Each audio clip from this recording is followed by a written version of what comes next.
Babble Talk is not filmed in front of a live studio audience. Go. All right.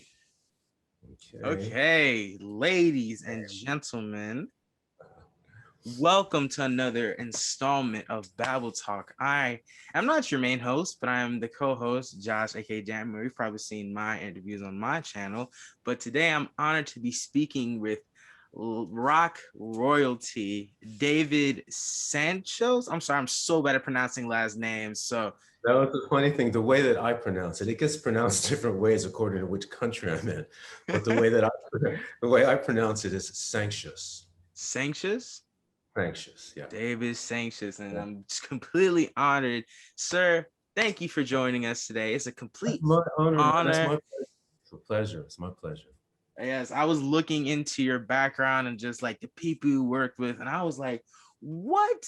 How is like this is like insane. And I was like, he's really done it. Bruce Springsteen, Aretha Franklin, Seal, like, oh my gosh, like you've worked with the greats. Like, that's so cool. Like, how would you describe your journey if you had to put it in one word in this industry, meeting all these people? One word. Yeah, I know. Um, Continuance. It continues. It goes. And that's the thing. It is its own energy. I think actually I'm just on the receiving end of it, but it's its own energy. Plus, I got started pretty young. I was playing professionally by like 15. Actually, I was playing illegally, professionally for about really since I was 13. And in the bars on the Jersey Shore back then, I mean, once I was out of school, once I left school, I was 19 years old for about 6 years. So anytime, anytime anyone asked me how old, because I was in and out of clubs and places where I legally should not have been in. And I didn't look anything like 19 years old back then. I looked like a young kid, but that's what I used to say. But yeah, I got an early start, and I've been really blessed with interest from other artists in my music. I think that's really how all that happened. I when I was with Bruce, the record company offered me my own record deal. They'd heard some music I was working on, and that record got made. And I think from the start, that was Forest of Feelings, I believe. And from that record, that was the beginning of other artists like Peter Gabriel, Stanley Clark, and all these people getting into contact with me and asking me to be involved in their projects. And that was the start. And it just kind of grew from there, kind of continues to grow, I guess, I suppose. Yeah, I mean, you've been in this industry for a while. I mean, some of the pictures I've seen you with, like these people. I mean, you've been inducted into the Rock and Roll Hall of Fame. Like, what? Like, Mm. I if I was in your shoes, like I couldn't comprehend that. I'd be like, what is going on? I think I'd be freaking Yeah, out every you, day, and you could, that's really a blessing that you've been able to do it. yeah, you could comprehend it because it would be what you know. It would be all you know. You know, you wouldn't have any other frame of reference to not believe it. But it is pretty unbelievable. I mean, that was one of the greatest nights of my life, actually, that night of getting inducted into the Hall of Fame. Because it was double duty. I played with Bruce, of course, which we hadn't been, and the E Street Band. I hadn't done that in many years. I hadn't sat in with the E Street Band since 1980, 86 or 87 on the Amnesty International tour, where the tour was like Bruce Springsteen, Sting, Peter Gabriel, and I was working with Peter Gabriel, but Bruce said, "Oh, come on, sit in with us on something, something." But that night, I'm playing with Bruce, which was great, and then I'm also playing with Peter Gabriel because I'm the keyboard player, in his band when he tours. And so I had two rehearsals that day, in two different spots in town in New York. Rehearsed with Peter Gabriel in a studio somewhere in like Midtown, and got back to the building that it was in and rehearsed with Bruce's folks. Uh, yeah, and then the show. It was just, and I was back and forth between dressing rooms because it's a long show. That whole thing. It's a lot of stuff and a lot of backstage vibe. But it was great. It was very exciting, and everybody played really well. I thought, well, Peter, he did. we did Digging in the Dirt. Fantastic version of that. Excuse me, and something else. I'm not, or maybe Sledgehammer or something. I don't remember. And Bruce and I, we played Kitty's Back, which was one of my favorite songs to play when I was in the band. So it was a good night. Wow, what a blessing. Where would you say your love of music first started? At home, when I first heard it, I've always been attracted. I used to have this kind of romantic idea, sort of fantasy about my life or what I was before I'm who I am now, right? And because when I first heard classical music, it all sounded so familiar. It sounded like, man, it didn't sound foreign to me at all, not at all. It didn't sound above my head or above my heart or anything. It's just like, this is amazing music. And so I had these ideas in my head of, I must have been like alive in the classical period. Maybe I was friends with, Chopin or, maybe I knew some of these people or somehow, or I had some life in it. And then I realized, like years later, I was telling my mom this, and she says, I listened to classical music when you were in the womb with me. For the whole time you were in the womb. She made a point of exposing me in utero to that music and to all other kinds of, well, I guess it would be audio stuff, but she made a point of that. And so I laugh at myself to this day. I mean, I don't know if you believe in reincarnation or not. I mean, to me, it is, you either are or you're not. It's not something to believe in, I guess, something to experience, But that made me laugh. She said, it's not familiar because that's what you were listening to while you were being formed, in my womb. But, and then of course, now I'm a kid and I start hearing stuff, and I'm the youngest of three boys. And everybody has their own musical taste. Very, very, very different, We sort of intersect in some ways, but everyone had their own taste. And my mom's musical taste and my dad's musical taste were quite opposite. My dad was really into jazz and R&B. My mother was very much into classical and popular stuff. So I was on the receiving end of a lot of influence. Plus I had my own little, ideas, things that just appealed to me naturally. And then that was it. It's a story about being in love with something, about loving something so much that's really all you want to do, and finding out a way to do that. Yeah, I love music. I've tried to get into it, and I'm still chipping away. I have a guitar in the back, right there, just sitting there. But music is such an amazing thing to me. I don't know. It's just an amazing form of expression, and I love It's music. pure magic. I don't think it can really be explained by our particular human intellect, but it's incredibly a magical experience. Music, it's amazing. What was your first instrument that you ever played? First instrument ever was a little plastic guitar that my parents had gotten me for Christmas. And one summer, it was the weekend, and everybody was home. Mom and dad were home, and my dad was a big fan of calypso music also. And he had some Harry Belafonte record on or something. And I'm like, I had to be about four and a half maybe. And I'm walking around and I found a couple of notes on this guitar. I was just pretending to play the guitar. But I had found these two little notes just back and forth. It wasn't like anything physically, fantastic, but right next to each other, these two notes. And I started plunking away at them, but I was plunking away at them in time with the song. And it sounded like I knew what I was doing a little bit, And my father came in the room, he stood up from the sofa, he goes, called my mother, and he goes, listen, you know what he's doing? And these two notes were just working with the whole song. It was a funny kind of moment. That was the first moment I remember, like, okay, I'm doing this, and like these people were like liking this. Like people were like, wow. And then when about a year and a half later, we moved from Asbury Park to Belmar, and we moved into a much nicer house, with a better neighborhood, a better, bigger house, a yard. Our conditions just went up, And that's when we had the piano, and I started really hearing my mom play piano, because we didn't really have a piano in the house in Asbury Park.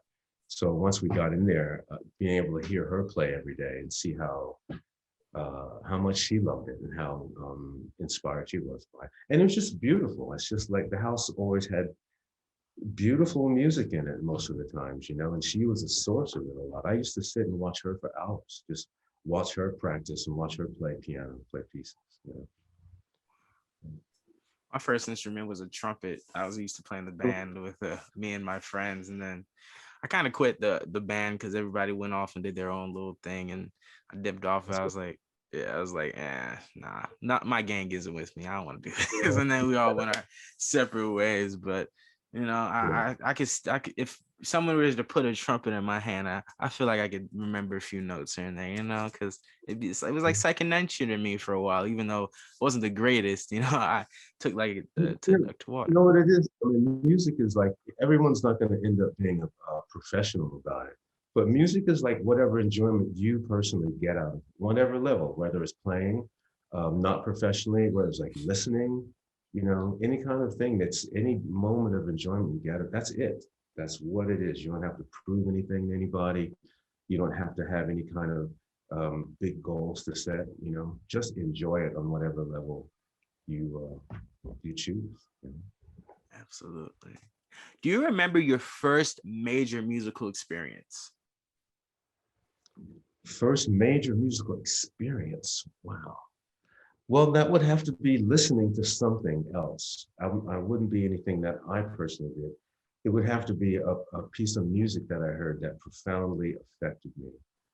But I mean, the very first, let's say, okay, here's one. I don't know if the very first. The very first would probably have been like something um, by Beethoven or one of the pianists like Chopin or maybe a Bach piece, because we had this turntable and I used to lay on the floor. I used to sit on the floor also cross-legged, but I used to lay on the floor on my back or my stomach to really feel the vibrations of the music. And I remember one time I was listening to some Beethoven, I think it was a symphony. And that's where I got the idea that I understood with music, you're telling a story with sound. You know, it's like you're telling a whole story. I think it was the Eroica, I forget which number symphony it is, but it was his sort of war protest piece of music. He was, you know, very against Napoleon, had turned out to be not the person that Beethoven and a lot of other people thought. And when that was his thing, and I could feel it. I could see the darkness of the battle and like, and the battlefield after the thing was over. That's probably one. But here's another one that really sticks out in my head. First time I ever flew on an airplane was I was in the E Street Band, and we were going from New York to California to do a CBS Records convention, which is a thing they used to do back in the day. I don't know if they even do that anymore still days, but it's a big party for all the artists on the label. And everyone gets together, sort of pats themselves on the back and say, oh, what a great year we had. And, you know, showcase their talent. I think we actually played, you know, of course, we did something where we performed on one of the nights. And, but the first time on an airplane, I was excited. I was a little nervous, but once we got up in the air, I put on the headphones and they had this whole list of music you could listen to and all these stations. They had a jazz station, rock station, you know, this station, every station. And there's one station was classical. And it was a playing, a loop playing. It wasn't like you can start and stop it. And I just tuned in when they were beginning to play one of my favorite pieces of music. It's called The Planets by Gustav Holst. And it's basically a suite of music. And he wrote a piece of music for every planet in our solar system. It's it's a very famous piece of music. You've heard people rip it off in almost any science fiction film that you've seen. Even little bits of like Star Wars and all that. I'm not saying John Williams ripped off anyone. He's a great composer. But a lot of this music, it's inspired by sections from this piece of music. So here I am in an airplane, the first time I'm like above the clouds. And that was a trip to like, you know, I've never seen the clouds except from below on the ground, to actually fly and break through the cloud. And now you're looking down and the sun is always shining once you get high enough, you know. It's always sun up there at a certain level once you get above any cloud cover. And I'm hearing this incredible symphony, this piece of music, and that was amazing. And I basically listened to the whole piece again, I listened to the whole thing twice, I think, before we got there. And yeah, and to this day, it's one of my most favorite symphonic works. You're big into classical music. I do not. You're gonna hate me. I don't like classical music like at all. I don't like it at all. And because I remember we were driving. We were in New Jersey, pretty sure. We were driving, and my mom had the station on the classical music, and I was like, "What is this? What are we listening to? What are we doing?" and she was like, "This is classical music, you know." And she would know. I don't like it because that's how she would get me to go to sleep. She would always try to play it and get me to go to sleep, and I fell asleep all the time. Traumatized by it. That's not good. That's funny. No, man, it's totally understandable. You know, everything is not everybody's cup of tea. That's all. There's absolutely nothing wrong with that. Yeah, absolutely. I'm sure I like some music that you would probably want to turn off immediately. So, you know. I don't know. But I'm hard pressed to think about a lot of it, of what I automatically wouldn't like, because I find music just interesting as a thing. There's lots of stuff. I mean, there's lots of like country music that I like, but I'm talking about real country music, like Patsy Cline and that sort of stuff, not modern day country music. Modern day country music to me sounds like 80s stadium rock. It's very like formulaic, even harmonically and everything. It's a whole other thing. But oh God, I like all kinds of stuff, man. I really like all kinds of stuff. I like avant-garde music. You know, too much to mention. I mean, it would be really hard. I remember one time I was in California and I was driving home from a recording session. The session was about maybe 3 miles from the house. It's like maybe 11 midnight and it's all dark, and I had the radio on just to keep myself like awake driving home. And I tuned into this station. It was like some serious metal, like black metal, death metal, like hardcore, like triple X metal, right? Yeah. Anything. So, and I'm listening to this song, and as I keep listening to it, I realize that number one, it's actually pretty good. Melodically, it was really interesting.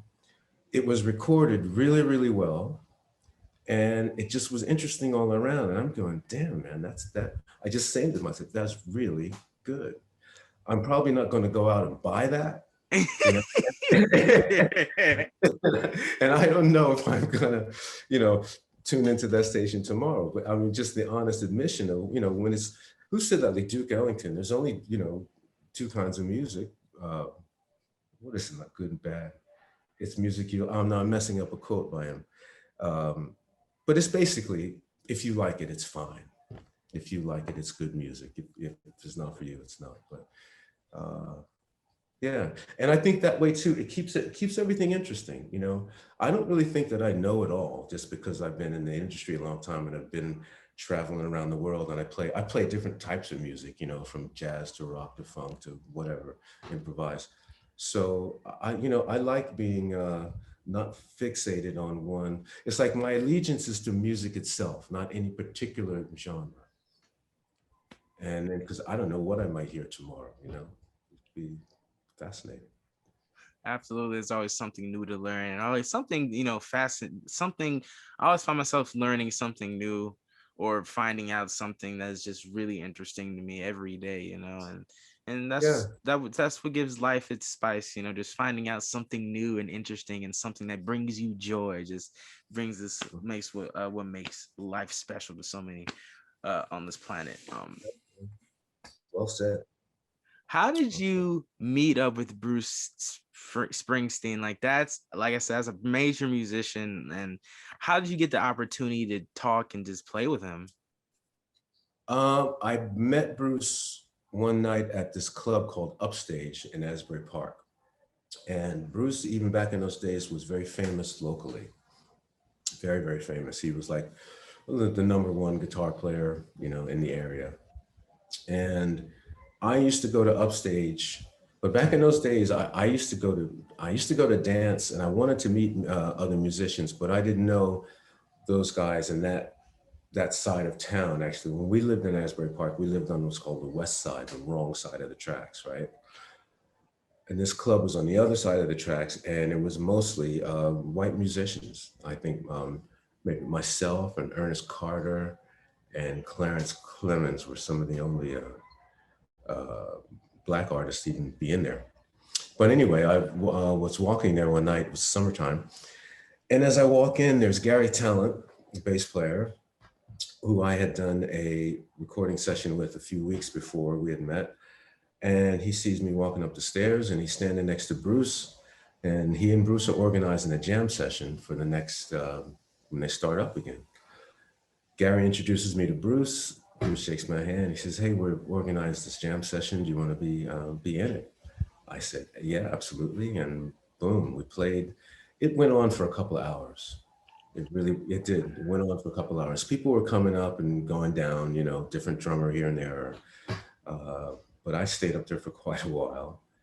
And yeah, and that's how we met. And at the end of that, we were going, so I think we were walking back to the cars to go home. It was about 5 a.m.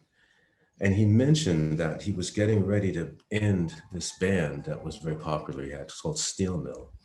And he's getting ready to start something else and wanted to know if I would be interested in playing keyboards. I said, yeah, absolutely. And that was the start of that whole period, you know, which is fantastic. That's really the foundation of my, of the whole thing, you know, professionally, about making records and meeting other musicians and traveling as well, you know. So it was great. It was a really, it was a good night.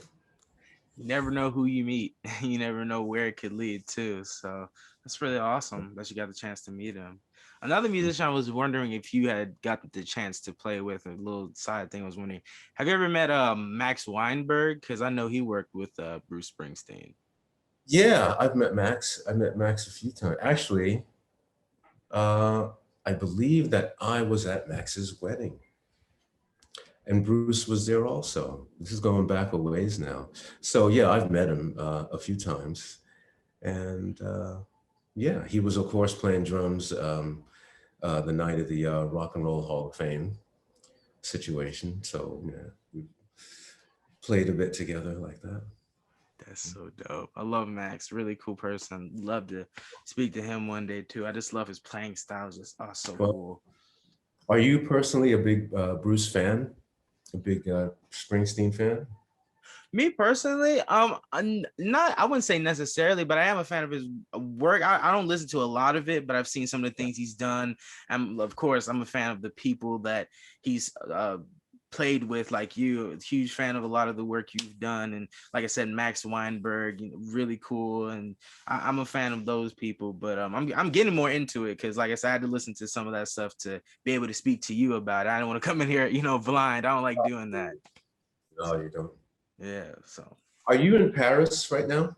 Paris, France? I'm in Georgia. The person who runs Babble Talk, the main guy brought me in, lives in Paris, but I'm in Georgia. I know you live in Hawaii, and that's why I busted out the, you know, flower shirt. Yeah. But no, I do not live in Paris. I do not know lick of French, so. Yeah. What is... Did you have I was just ask you if you had a chance, you and your partner, about the album, Eyes. We have any questions about the album, Eyes Wide Open? Oh yeah, we were definitely gonna get into that. And I can see the cover art is right behind you, right there, for the album art. Yeah, there it is. Eyes Wide Open. Now I listened to that and I was just like, wow, this is really, really dope. Because just the topics that it covers are very interesting to me, like, you know, racial injustice and distrust in the government and stuff like that are just topics that have become more to the forefront due to this pandemic and due to stuff like what, you know, fake news and stuff like that. And of course, what happened over the summer, there's just like a lot going on. So my question to you was, what did you want to convey with Eyes Wide Open? Pretty much everything that you just said. You know, I wanted to speak about all these issues. You know, it's been an incredible, well, not just last year with the death of George Floyd and the whole dramatic Black Lives Matter movement around the world. But, you know, man, since 2016, since Trump won the election, this country's been like really headed in the worst direction possible. It's been, and Yay. it's so damaged. He's done so much damage that it's like a cleanup crew of on every level, you know, like politically, legislatively. He's done terrible things. He's jacked up the court system with incompetent. He's put judges in place that have failed the bar review.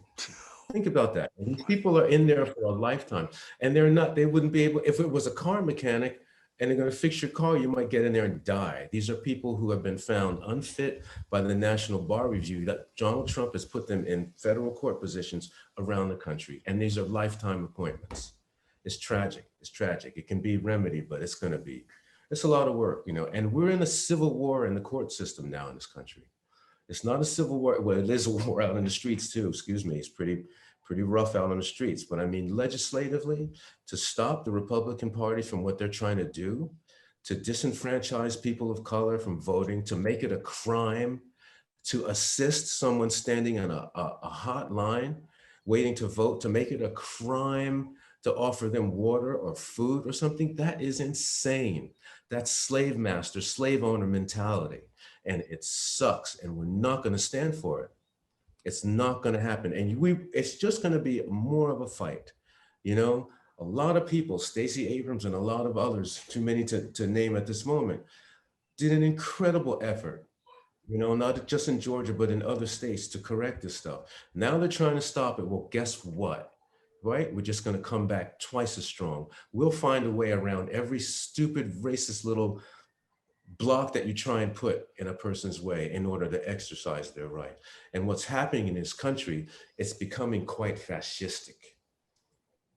There's too many fascists in this country. These people are not Americans. I'm sorry. If you don't want democracy, then you're not an American. If you're going to try and stop democracy, that's not an American thing to do. You resonate more with this fool in Belarus or somebody like Viktor Orban in Poland or Duterte in the Philippines. No, you're not an American if you want to block someone's right and somehow make the most common of activities criminal. That, you know, I don't think they realize that, you know, the world is watching them. It's like you make yourselves look like the evil, venal, I don't want to curse on your show, but they make themselves look like shit. They are really wrong. You couldn't be more wrong than that ethically. So how much light does it take to shine on them to where they realize that this is not good. This is not going to go down. This is not going to be thought well of by other people. But that's the energy behind the greed to just stay in power. You just want power. You don't want democracy. You don't even want freedom. You want personal financial power. You know, and that's something. But I don't mean to rant too much about it. I mean, Oh no, I was just listening to you talk because like I'm completely the same way. I remember when they announced to go to the food and the water in the line. I remember because I live in Georgia. I was like, what's going on here? Like, what does that have to do with anything? Like, what is Kemp doing? And it's just so insane to see how these Republicans, like we just saw in Alabama, they're pushing this abortion law where they're making it almost illegal to get an abortion. Well, not almost, they are. And it's just such a shame to see these archaic laws being brought back into the limelight that have been fixed due to things like Roe v. Wade or, you know, the Civil Rights Act, you know, bill they're trying to destroy that. And it's like, why? All because of one man who says that, oh, this election was fake news, all that. Like, really? You're doing this for that man who can't even get it? Apparently, the thing about it seems to be that not only Donald Trump in his grossest manifestation, there are too many people, and I mean too many people, who actually agree with his energy. They resonate with those hateful ideas. they're not going to personally get on the mic and say all Mexicans are rapists and they're this and that and they're coming. They're not going to personally say it, but they think it and they feel it. They're too much a part of that energy, you know. And he's unleashed this horrible wave of negativity. But this is the fight, you know. It's all right. So we're already pushing back on many levels against that. But it's like turning an ocean liner around. You can't just make a hard left turn and get there. It's going to be by degrees, and it's going to be slowish. It's going to be slower than you would like. But it's a thing. But that's the daily flipping struggle, man, to stand up against all this stuff and correct it where we can and not let it win. They're not going to win. We're not going back to Jim Crow. We're not going back to that. No, absolutely not. Nowhere. This has got to be stopped at the federal level of like, it won't be possible for any state anywhere to make a law like that because it's unconstitutional. It's insane. It's like some apartheid shit, pardon me, but you know, that's it. It's again, it won't stand, but it's hard to see it. It's ugly enough to just know that this is out there and we're gonna have to deal with this, but they will not succeed. They will absolutely not succeed. This is just a patch of rough waters, but the right thing will get done eventually. It's just when and how long, how many lives is it going to take? You know? Yeah, the same people that talk about the Constitution want to do the most unconstitutional laws ever. So it's kind of ironic, but it sounds like this has been on your mind for a while. So how long has Eyes Wide Open been in the works? Ooh, years. Actually, it's a compilation of many years of stuff, with the most recent music being written and recorded in 2019. And the oldest, furthest out piece is the last piece on the album, was the basic tracks recorded in 1991 with Vinnie Colaiuta on drums. But what I did, excuse me, what I still do, is whenever I'm at home, I record everything. You know, I write, but I mean, sometimes it's an official session. Like I know if I'm home for like, you're gonna be home for like maybe like 4 weeks because it's a break on a music project or a tour, then I'll definitely just make the most of being at home and writing. You know, I'll turn the studio on and go for it. And I'll hang on to it. I bring other musicians in, drummers, and different people, but I don't really always think like I have to have something out in every 2 years or 3 years, whatever. And there's been a long time since my last, I think someone said it was like 10, 12 years since my last official album was released till this Eyes Wide Open. But it covers a big gulf of time. And going back to the election again, 2016, when Trump won and everything was just really going bad, I wanted to finish it. That was the impetus for me to really, you know, put pedal to the metal and get this thing done and get it out and let it have whatever effect it was going to have. And that was it. I placed the songs. Originally, it wasn't going to be, there weren't going to be as many vocal songs in the album originally. It was going to be called The Treehouse. There's a song on side 2 called the Treehouse. That was going to be the title track of the record. It's an instrumental. It's really good. But again, as I started finishing out and getting my ideas together to finish the project and put all this music together, these vocal songs became really important. And once I finished writing them all, then I had all the songs written and recorded. I had to decide in what order, in what running order did I want to present all this music. And I decided that I wanted all the vocal pieces together as a block and the other instrumental pieces together, rather than have it mixed up. Because when I listen to a lot of different ways of running orders. That's one of the last sort of things you do in the studio when you're doing an album. You try different songs. This song is better after that one. And I realized that like people will, if they were interspersed, it's almost like one or the other of them would get lost. I thought the message of the vocal pieces, if they were interspersed between long instrumental pieces, would be sort of diluted a bit. Whereas if they all follow each other, like the title track, Eyes Wide Open, it speaks about everything we were just talking about, all this insane legislation and againstness and being, there's a lyric in there that says, shoot you in the back is the name of a town somewhere in America. And then again, what we're speaking about the laws, and then in the next song, Eyes Wide Open, I think there's a lyric that goes, oh gosh, refugees and immigrants, politicians and presidents, making laws that make no sense. In the middle of the night, we don't sleep so well, you know? Love that song. Love that song. Thank you, man. Yeah, I'm sorry, I was somewhat. Yeah, no, I love that song. Really good song. As you said, some people told you it's been like 10 to 12 years since your last album, and music changes all the time. And one thing I really find interesting about sort of older artists that kind of started and haven't really made a lot of tracks in a while is I want to know, like, how do you adjust to sort of the times you're in to make the music fit the times? Because that's one thing I've always wondered as someone who's just once again in the music industry. I've always worried about like running out, or just kind of feeling out of place. So how do you adjust the times to make a great project like Eyes Wide Open? The honest answer is that I don't try to. I don't try to adjust the times. That's almost like overthinking something or overfeeling it. Do you know what I mean? I'm just going to be myself. I'm going to be myself. And in the process of putting all these things together,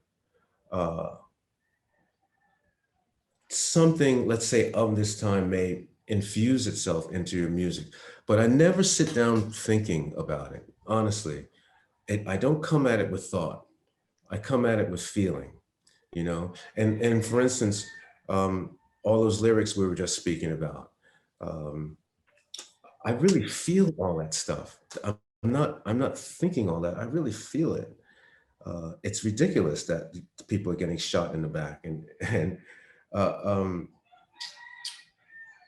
so again, in the course of doing, here's an example is this, in that song, Middle of the Night.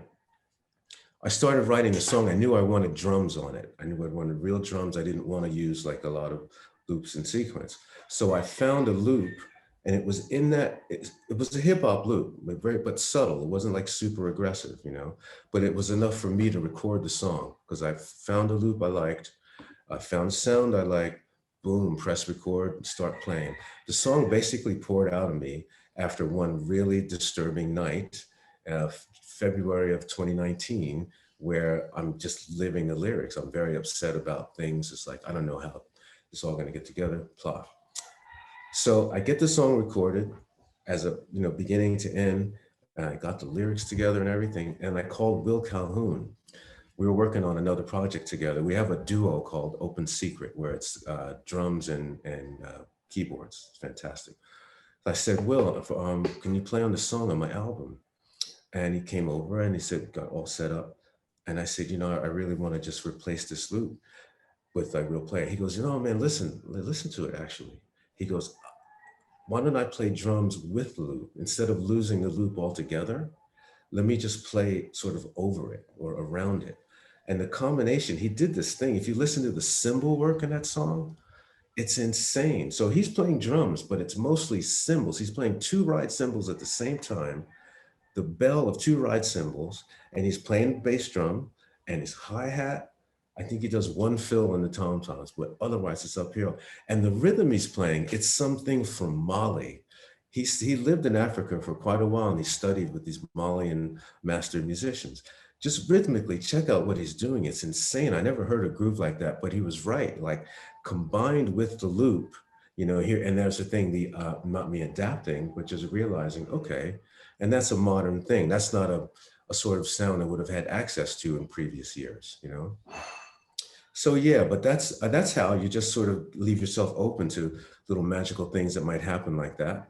But I really don't go at it because I think good music is good music, period, whatever year you wrote it in. And I don't think the music has to adapt to the sonics of any particular generation, or even the the sort of mindset of it at all. Good music's one thing that I'm always impressed with is when I hear one of my favorite bands of all time was Weather Report, right? And particularly, I mean, anything that they did of any era, but particularly the album Heavy Weather. If you listen to that, when it has Birdland and A Remark You Made, all these classic songs, that music is so fresh and so sincere and so hip and so harmonically beautiful. They could have written that record last week. Last week, it's like, oh, was it like 70 something, late, I don't remember, late 70s something. But it will never get old. It will never, ever get old. It will never get corny. It'll never get passé. Almost nobody's ever going to play better than that, you know. Good luck at being better than Joe Zawinul or Wayne Shorter or Jaco Pastorius. Good luck to you if you think you're going to be better. You might get into the neighborhood if you spend your life working at it. That's what we do, you know. But there's a lot of things like that too. I mean, you know, Hendrix, get out of here. That whole Electric Ladyland, the album, he could have come out with it last week and it would be like, what the fuck is that? That's outrageously beautiful. It will never get old, you know, and that's for any good music, you know, any good music. And again, going back to it, this is a genre you're not crazy about, but it speaks to this, the fact that classical music has been kept alive for several hundred years. It speaks to that energy, you know. If it really all sucked, nobody would be liking it. It would have just died like a thing on the vine. But that's for everything. Same thing with jazz, any genre, you know, and rock and roll didn't come along until, you know, the late 40s, early 50s. You know, it's not gonna die. It's not going anywhere, you know, so, but it speaks to the love that people have for it and the energy that, that it gives you. It's like a circular kind of thing, you know. You hear something that really, really moves you and you want to be a part of that. You want to learn how to do it. And in the course of that, you give energy back to it and you're in sharing that with other people. Yeah, that, I guess that puts my fear to rest a little bit. You know, you're right. You know, if it's good, it's good. You know, there's such thing as timeless music. You know, it'll always be around. Music from the '80s, I can listen to like right now. Like some of my favorite songs are from like the '80s, '70s, '60s, back in the day, because you know they're just so good sonically, and just the lyrics are still relevant. And you're right. It's like it goes back to what you were saying. Like that type of music could have been released last week and it would have been amazing. But what track on here are you the most proud of? Ooh, well, pride is an emotion I try and avoid as much as possible. They say, well, you know what happens after pride is pride cometh before a fall. Get too proud, something negative might slap you upside the head. But so I generally don't feel too proud about things, you know, but I feel really, I do have special feelings about certain songs. I think I'm really fond of the song If. I'm really fond of that song because there's not, well, you can say this about all the songs on the album. You can't back up on any previous album that I've done, going all the way back to the first and all of that. You can't find another example of composing that is identical to any of the songs on the album. You really can't. You just can't go back to any of previous record and find, oh yeah, that's like, no. So I'm proud about that, but it got recorded with kind of under duress. I started that song in 2018, and Vinny Colaiuta was going to put drums on it for me. We do this thing where we file share. I'll send him my keyboard parts, and we have the same software. he puts my parts into his software, adds his parts, sends his parts back to me, pow, done. Then I work on it, finish like that. But when I first sent it to him, he was going through rehab on a knee injury, so he couldn't perform. So he said, I'll hang on, I'll do it for you, get to it. And then, life went on, time went on. It got to 2019. I had some issue with my knees and legs and stuff. And then finally, I was able to reach him. He said, "Oh, just send it on again." And he did it. And he did 6 takes for me. Now, any one of the 6 takes would have been usable by anybody. You can't pay for this kind of, the quality of him. He's just the most incredible musician and the most tasteful combination. But he said, "I'm just going to do a bunch of takes and you choose which one you like best, and that'll be that." And I listened to all of them, and it ended up that the last take he did is the one you hear. It's perfect in every way. It had elements of other earlier takes, but we accomplished all that without being in the same room together.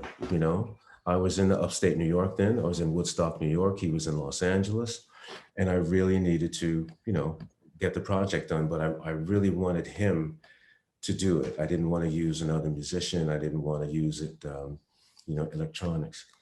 And it's just the outcome was good. I like the guitar playing on that song from me as well. Very happy with that. That style of playing.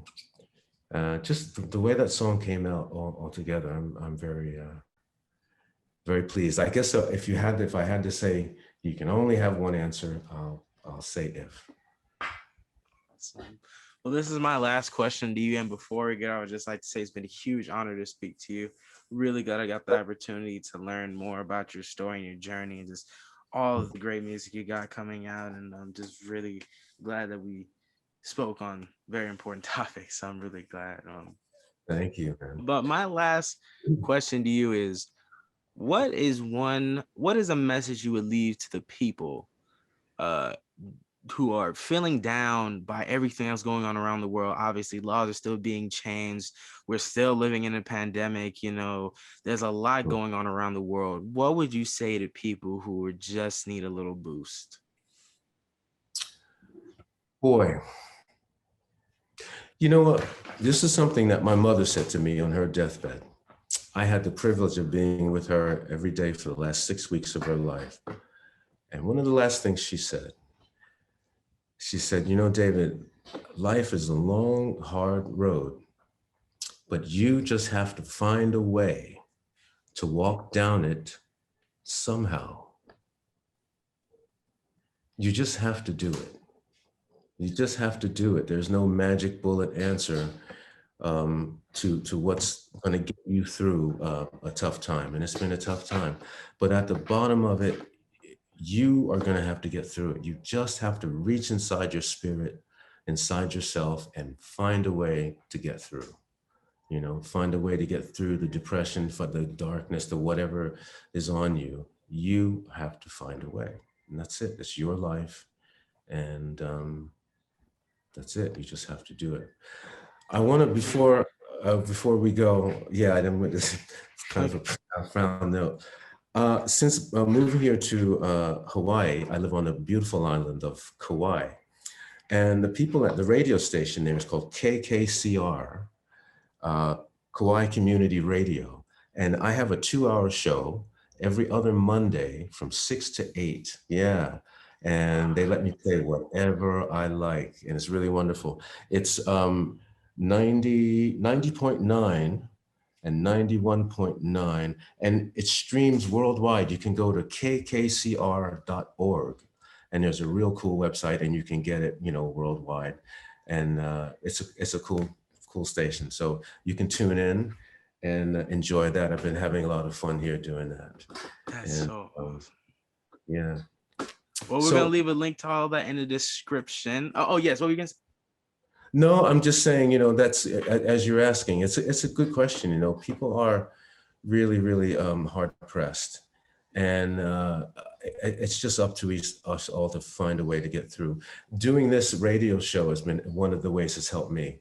Because, I haven't been able to play a concert. I haven't been on a stage with another musician since August of 2019. You know, and that's a moment that's most unusual. I've never had a situation like that. Well, because of the pandemic, you know, all kinds of stuff. We lost a lot of work. We lost music projects. There was a tour of Europe, excuse me, that I had been called to do that got totally canceled. And Europe is on different states of lockdown. No, they don't really have the virus under control. So that kind of work won't open up until sometime next year, hopefully. Uh, but yeah, this helps me, and I just find little ways to you know, something as simple as like take a walk. If you can be anywhere in nature, you know, if you live anywhere near a park or the beach, you know, just turn off your computer. And I highly recommend too, people spend too much time on social media. Social media has done a lot of damage to this society and to people in general. So to whatever degree you're into Facebook and Instagram and this and that and the other thing, carve out some time for yourself and reconnect with some degree of nature, you know? Turn off the phone, just turn it off, you know? Turn that thing off and get yourself outside if you have any ability, and disconnect from that for a while and take some space for that. Because I think, in fact, I saw something on the news the other day where they're saying that too much social media increases people's sense of isolation and depression when they're going through these times you're talking about, because it's a crazy situation up there. You know, social media, there's a lot of hate, a lot of haters hanging out up there. And so they're suggesting that for people's own mental health, that, you know, back off on the intensity of your social media involvement, you know, and that could be one way to help as a practical suggestion to your very good question. Yeah, absolutely. I try to take as much time as I can away from social media. You know, I have to promote things and stuff like that, but I really do try to get off of it because I can see it affecting me. Like I know it's affecting me, and I can feel it. Like I know it's happening. So I try to stay away from it as much as I can. And like you said, go for a walk. Like I walk around my neighborhood as much as I can. You know, like go out for an hour, 30 minutes, come back in, Right. recharge, and I write in a journal. I write, you know, something I did recently was write down 10 things I'm grateful for, you know, and just start off my day, clean my room, you know, do stuff like that. You got it. There Yeah. you go. Well, David, as I said, it's been an absolutely amazing pleasure and opportunity to speak with you. Is there anything? Thank you, It man.